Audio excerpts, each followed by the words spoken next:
So this is the slab method again that we do for did for forging, and it is shown in a conical format, right? Because the material is in contact with the roller, right? Is in contact with the roller. So again, in this direction, I mean, if you are showing x from here, then it is sigma x, and this is sigma x plus dx, right? If this is the height, then this is h plus dh. The angle here is phi. This angle here is phi. This is the pressure, right? This is the pressure which is at 90 degrees to this upper surface. And if mu is the coefficient of friction, then mu p is the friction force, right?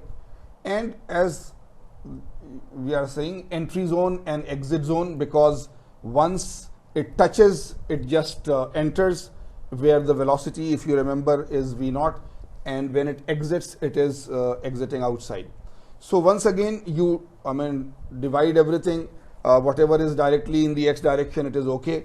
But here, for example, this will be divided into two components, one in the x direction, one in the y direction, and so on, right?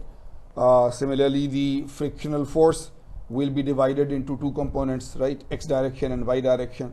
So you do the summation of forces in one direction, and then you will solve it. So here we are showing you the same thing, right? Sigma x plus d sigma x, h plus dh, and the depth is 1, 2p r d phi sine phi minus sigma h, and so on, right? These are the equations. But as I keep on reminding you from the beginning, my main concern this time is not to do the full derivations.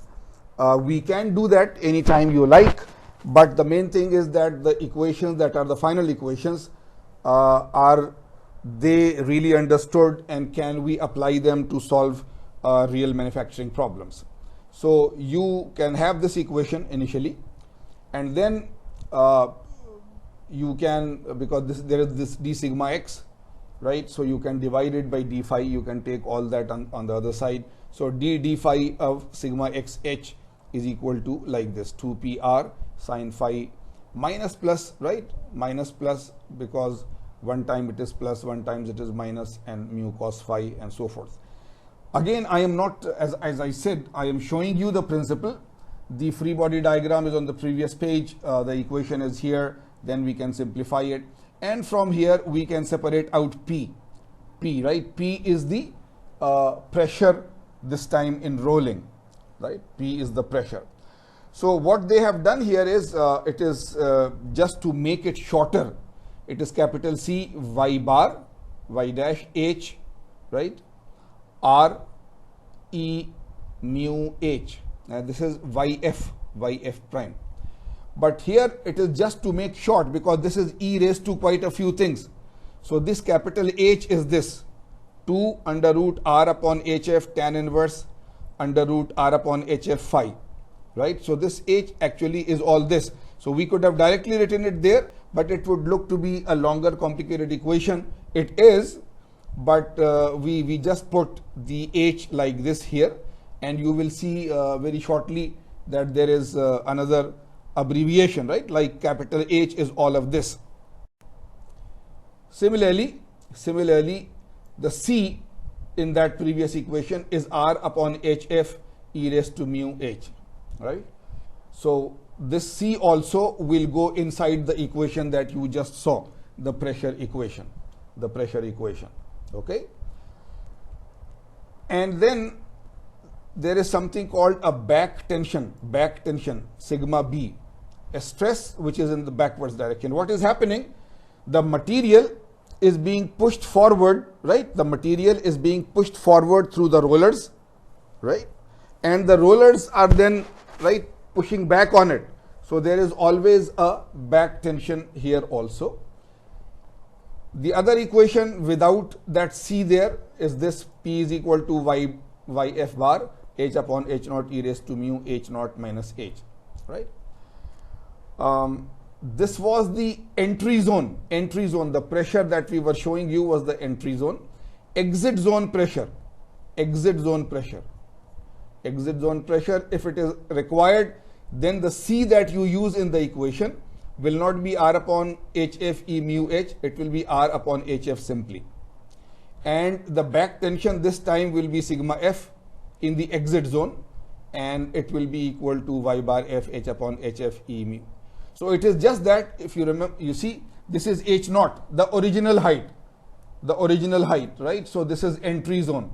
This is HF, the final height. So it is the exit zone, and so on, right? Exit zone.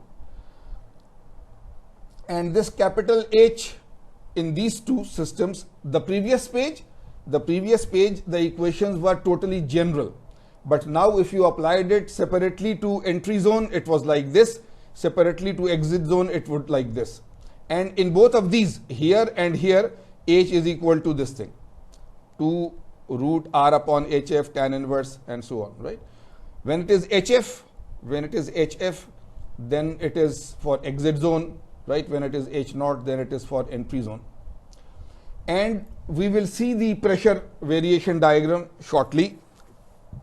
You will see that pressure varies, just like you saw in forging, that the pressure over the full rectangular section was varying, and we were taking average pressure in the end. So here also the pressure will vary, and there will be a neutral point. And where will the neutral point be?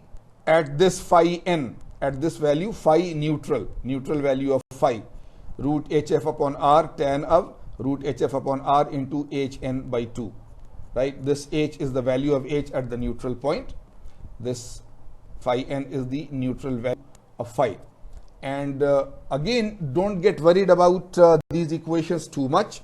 I always want to give you enough background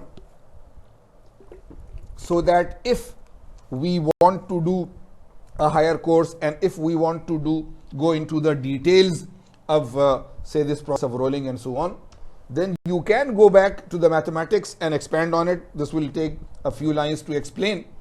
But here, as I keep on reminding you, we are giving you just as a background. We will actually use the final equations only. So here it is across the roller, right? If you see, this is the L.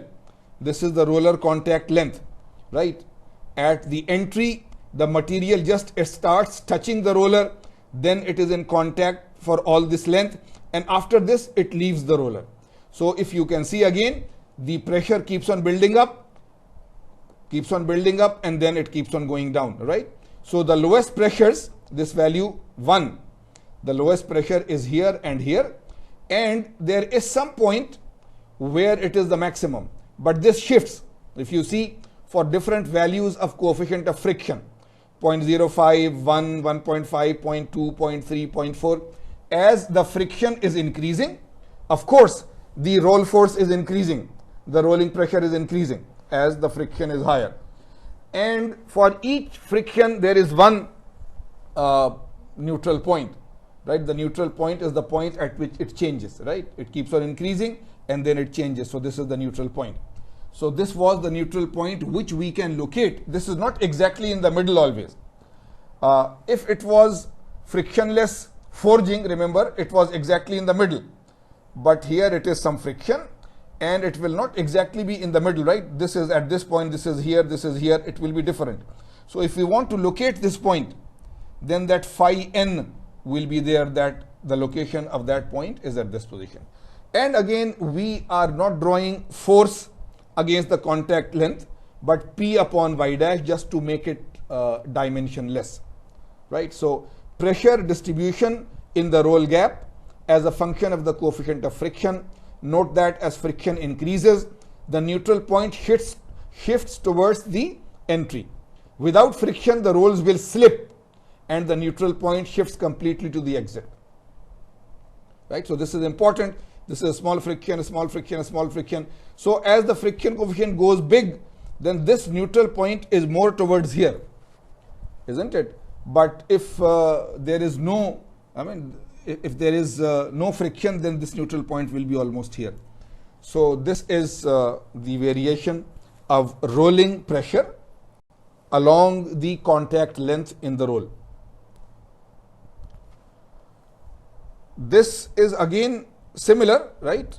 This is again similar. This is entry, this is exit, and P upon Y, rolling direction, rolling direction. But what are we doing this time? For a rolling of 10%, 20%, 30%, 50% reduction. We told you that, just like in forging, that if we want to, in rolling also, you are reducing the thickness. If you want to reduce the thickness by 50%, maybe your rolls are very strong and your machine is very strong and you can do it. But you can do only 10% at a time, only 20% at a time. And once you have rolled it by 20%, you can re-roll it again. So it will be twice the work, but the loads and the vibration and everything on the rollers will be reduced, right?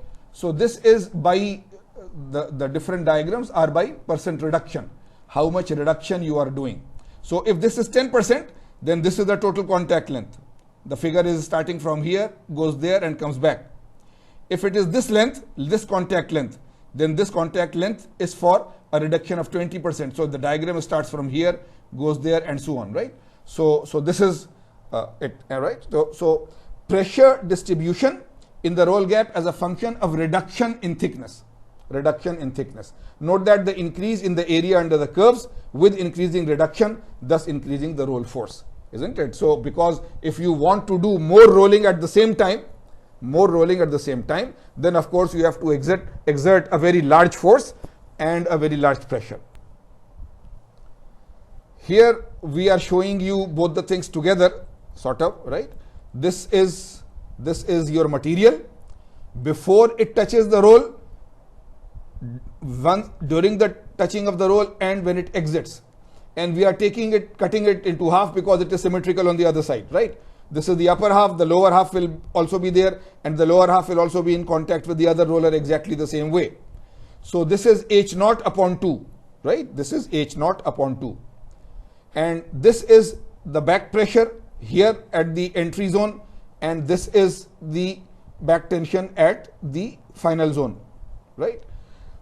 And this is the whole height was H, so this is H0 by 2.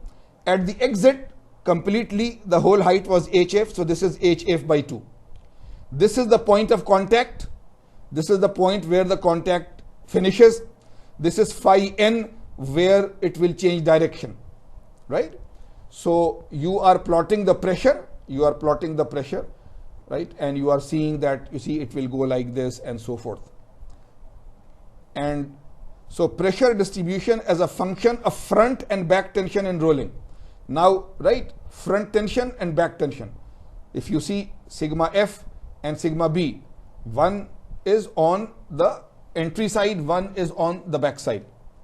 Note the shifting of the neutral point and the reduction in the area under the curves and so on. So I am not going into further detail of this. It was just that you see this sectioned view of the material, the billet, the stock before entering the rollers, during contact with the rollers, and after exiting the roll, and the pressure change as it goes along, right? That much is enough. So now these are the equations, and with this we start one of the problems. We will do most probably more than one, you will see. So this problem is one of those where we want to add an equation which you can understand, but we want to do it by doing an example problem. It is to be expected that in rolling a strip, that if the back tension sigma B is too high, the rolls will begin to slip. Derive an expression for the magnitude of back tension required to make the rolls begin to slip. Right? So read this question again carefully. Go back to the previous equations and diagram and so on. Try to build up a mechanics physics reason in your mind, and then solve it. Once you have the real idea in your mind, it will take just a few minutes. And once you solve it, then come back and compare that was your idea right or not.